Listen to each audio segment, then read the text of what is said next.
Hi there, I'm Coach Kenneth. And I'm Coach Victoria. And in this video, we're going to be talking about signs that you're secure in a relationship. I am super excited to dive into this one because I think we should be talking more about what the goal is, what we do want to happen. Before we get into it, I just wanted to say that Craig and I are available for coaching sessions. So if you are interested on talking one-on-one about your situation with us, you can head to the website. So many people that are going through a breakup are so obsessed with no contact and their ex reaching out that they really don't focus on the right thing. And that is working on their issues and getting to a good place. You want to focus on healing your attachment issues, because if your ex comes back and you haven't, you're likely to lose emotional self-control, get angry, lash out, do manipulative things, and make a disaster out of the situation. And you're going to blow your chances. But people get focused on no contact and their ex missing them. And they miss the bigger picture, and then they're not ready. So you always want to make working on your attachment issues, learning about your mistakes, what you can do better, learning how to navigate the complexities of the partner you're dating, because whoever we date is going to have different issues. And you want to get to a place where you're secure. But how do you know? And many of us grew up in homes where we didn't see a lot of security. And so that's why this video is so important. And we're going to talk about some different traits that you will see in a secure person. These can be personal goals that you set for yourself. As we go through this video, I want you to think about you, your previous partners, your current partner, if that applies, and see how much you relate to these traits. All right, so what do we got for the first one? All right, the very first one is one of my favorite words because it just rolls off the tongue, and it's reciprocity. It didn't roll too well. Reciprocity. Oh, you're Spanish. You can say it better. You can roll your R's better. And basically what this means is that someone is matching your energy. You are giving into a relationship and you are receiving. And that's what a relationship is, a little give, a little take. And what also stands out to me about reciprocity is the teamwork aspect. Is both of you working together on a common goal, which is keeping that relationship alive? Yeah, that's important because a relationship has needs itself. Exactly. And a lot of times in relationships, we can end up having this one-sided feeling. Maybe we're very anxious and we feel like we're pouring in too much love and our partner isn't meeting us where we're at, or vice versa. Maybe we feel like our partner's pouring in too much love and we can't reciprocate. And so thinking about reciprocity, thinking about how can I meet my partner where they're at? How can I show my partner that I care? Doesn't have to be in the exact same ways, but as long as there's giving and receiving, that's a healthy sign. That's important. Another one is trust and transparency. You need that? Yeah, well, just a little.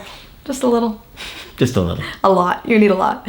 And these really go hand in hand. Honesty, being candid with your partner, and knowing that telling the truth is going to be the better option all of the time, and especially in the long term. Yep. There's many little lies that happen in the beginning of the relationship that end up turning into bigger lies. And so the more transparent you can be with your partner, regardless of what their reaction might be in the moment, because you respect them, you know that they deserve the truth. That is a really secure trait, knowing that you can handle their reaction because you're being honest. Yeah, and all it takes is one small lie to really destroy trust. It's crazy how fast someone will see one little lie and think, I can't trust this person anymore. You know? Yeah. So really think about how you communicate with your partner, and think also about lies of omission. This is something that happens often. Oh, yeah. Well, it wasn't a lie, but making sure that your partner knows what they're consenting to into that relationship as much as you can. And also talking about trust, it's more than just telling the truth. There's also reliability that goes into trust. Can I rely that my partner will consider my needs? Will I rely on my partner and trust my partner that they will treat me well? Reliability is so big. You know, I remember even Susan Johnson, who's a very famous therapist, talking about, are you there for me? Like, that's huge. If somebody feels like you're there for them, that makes them feel so much safer. And you want somebody to know that they can be depended on, or that you can depend on them, they can depend on you. It's got to be reciprocal. Reciprocal. I didn't hold up my weight. Yeah. Give it with the R. The reciprocity. There you go. There we go. You made up for it. And also with that, you have to be vulnerable to ask for help. Mm-hmm. And that's not easy to do, especially if you grew up in a home where parents were shutting you down when you asked for things. When you asked to get your needs met and they were aggravated, agitated, annoyed, lashing out at you, it becomes very scary to ask for what you need. Mm-hmm. But as an adult, you have to work through it and express yourself, because if you don't, you're not going to be on the same page with the other person. So those are big. Mm-hmm. Now, here's another one. Negotiation and compromise. This is not easy. Mm-mm. Okay? If you're going to be secure, it means you're going to have to exhibit flexibility. Okay? Not that you're stuck in what you want. You have to think about what they want, what they need. And sometimes you have to sacrifice things that you may or may not need for them as part of the compromise. A compromise is supposed to be both people kind of get what they need. Mm-hmm. It may not be perfect, but it's working to try and make both people happy. But sometimes people have more of this black and white thinking where they expect to get their needs met, and if they don't get it, they're going to be angry and lash out and controlling, and a disconnect, a rupture, and that often leads to a snowball of problems to come. Mm-hmm. And we will also want to be very clear here that we're not saying the secure attachment style doesn't experience negative emotions, such as anger, jealousy, doubts, feelings of insecurity. They absolutely do. Yes. Even the most secure people absolutely do experience those things because we're human. So we're not striving for this perfect ideal, but it's more so how you manage those feelings when they come up. And you have a choice. You feel an emotion, and then you can choose what behaviors come next. And with security, you choose ways of expressing those emotions that minimize the amount of damage to your partner, that productively expresses those emotions in healthy ways with communication and with understanding. And so this is a big difference. We want to make clear that even secure relationships involve a lot of difficult, challenging emotions. Mm-hmm. I hate to call them negative because they're not really negative. All emotions have some sort of purpose behind them. Mm-hmm. Absolutely. Mm-hmm. And if you really think about it, it's how you work through your emotions that really challenges your relational skills. Relationships evoke emotion. Yeah. You cannot have a relationship without emotion. Mm-hmm. And so being able to manage those emotions as they come up, notice them in your partner too, and be able to work through them is those relationship skills at work. Yeah, because when those difficult times come, and they are going to come, mm-hmm. there are going to be challenges in even the best relationships. If you're able to apologize and kind of back off to give it some space, it often allows things to be repaired. Okay, it's not easy in these moments, but when you genuinely show somebody that you do care about how they feel, and you're showing them genuine sincerity, and you're trying to, just ease off, not let the intensity overtake you, it allows you to repair things much easier.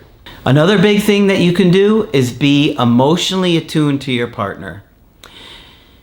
The more you understand your partner, because we're all dating different people, right? And different people have different needs and different triggers. But the more you understand them and get them, and the more that you're emotionally aware what's going on with them and attuned to that, the more you can navigate the situation in a way that may work better for them than other people that you've dated. Mm-hmm. Because certain people will respond better to other things.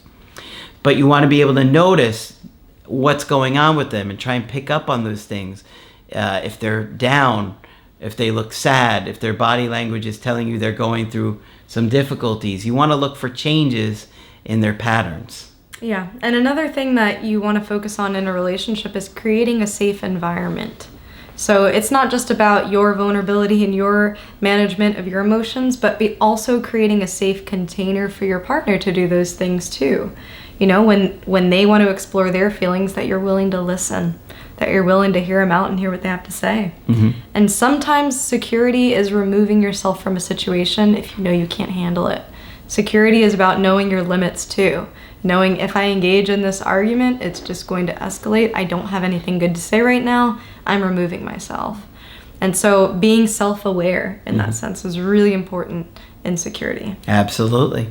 Another one I want to Not everything has to be dealt with immediately. Right, yeah. Things can take their time, and with that secure attachment, you're able to know this is something that can get resolved.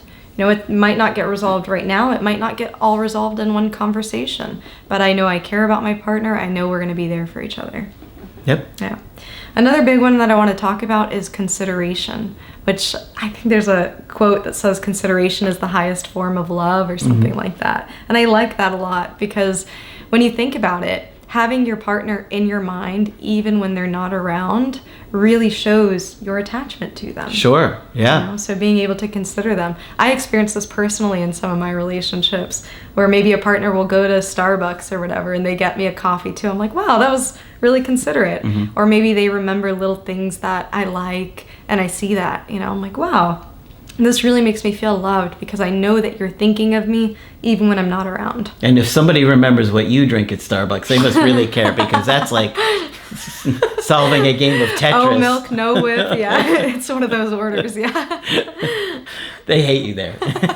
There's no doubt. They do. I am one of those guilty. Guilty as charged. But consideration is really, really important. So is your partner thinking of you even when you're not around? And this goes for emotionally as well. You know, thinking about things that they engage in or don't engage in. You know, there's a really common problem that's happened in the last maybe 15 years that maybe we would have never seen in relationships before. And that's my partner's liking pictures of other hot people on Instagram. Yeah. We hear about this all the time. And it's a problem that we didn't hear about in other centuries and eras. And so Instagram was destroying lives when you could see what people were liking. I know. Remember that? Yeah. Yeah. And so thinking about consideration, can I consider my partner's feelings in the things that I'm doing and in the ways that I'm behaving? So I know that's a debate, so I put that out there. That's a personal decision. It's a personal decision, but some people just putting it get out really there. upset. Some people don't care that much. Right, right. I also want to talk about security in yourself. You know, there's a lot of uncertain things that can happen in relationships. And like Craig said, we aren't going to have an answer all the time right away. Yeah. So can we sit with not knowing for a little bit? You know, and I'm thinking even about the original attachment theory exercise where they had the child in the room and the mother left. You know, the still face experiment. Oh, that one is good. Yeah. Is that the one you're thinking of? No, I was you're thinking about the one with the monkeys? No, where they left the child in the room and the mom leaves and then she returns afterwards. Oh, that okay. Yeah. So that's like one of the original ones. I know the one you're talking about. Yeah, and so you can see it even in that experiment, which I think we talked about it before, but if not, I'm sure we have. It's if you look up attachment theory experiments, early experiments, it will be one of the first ones that come up. You will see how that child reacts. You know, there's an uncertainty. Will my parent come back? Will my mom come back? But they found that the secure children were able to keep it together a little bit better. Yeah. You know, they were able to long for their parent, you know, but they had the security that my mom is coming back, my dad is coming back. You know, I'm going to be okay. And so that translated into adult romantic relationships is really important. Knowing, you know, things are a little bit uncertain, I'm going to be okay. Maybe it's not mommy and daddy, maybe it's yourself. Maybe you got yourself. Maybe you do have that connection with your partnership to where maybe the two of you are in an argument or in a tiffy and you understand that, okay, at the end of the day, we can repair this. And so being okay with uncertainty is also evidence of security. That is a huge one. And that is probably one of the biggest challenges of navigating a breakup, is sitting with the uncertainty of what's going to happen with your ex. Are they going to come back or not? That's why you want to focus on healing your attachment issues, because it's all tied together. And if you don't know how to sit with uncertainty, when your ex comes back, you're going to make a giant mess, because it's going to take time and sitting with uncertainty to repair it with them. Okay? Don't think they're going to magically get back with you. There's going to be challenges and lots of periods with uncertainty there. So you got to focus on that and heal that. Exactly. And obviously the creative healing course will be big for that, especially, even more so than the workbooks. Right. All right, so hopefully this one's been helpful to you. Of course, if you want to get our help personally, you can do that on my website, askcraig.net. I do email coaching and I do Skype. Coach Victoria is also available for Skype coaching. I'm here whenever you'd like to chat. Just click on her name on the top of the website to schedule with her. But that's it for this video. I'm Coach Craig Kenneth. And I'm Coach Victoria. And we will talk with you soon.